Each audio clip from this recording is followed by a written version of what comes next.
Welcome to Chillin' 101. We hope this video helps.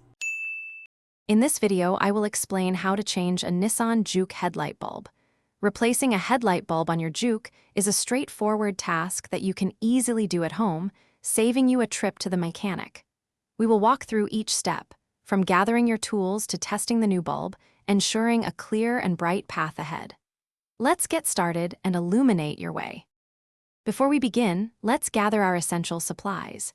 You'll need a replacement headlight bulb, often an H4 or H11 type, which you can find at most auto part stores.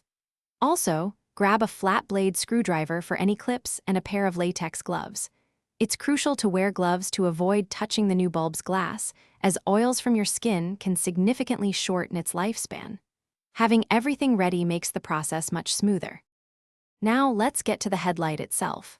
First, open your Nissan Juke's bonnet.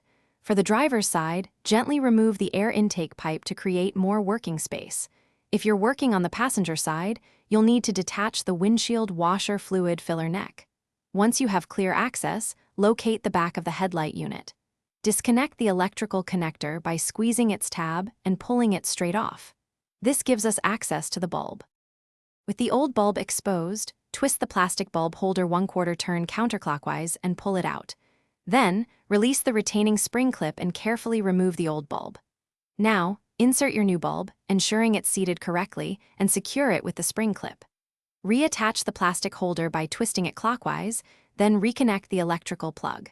Finally, reinstall any removed components and test your new headlight to ensure it's working perfectly. Thanks for watching.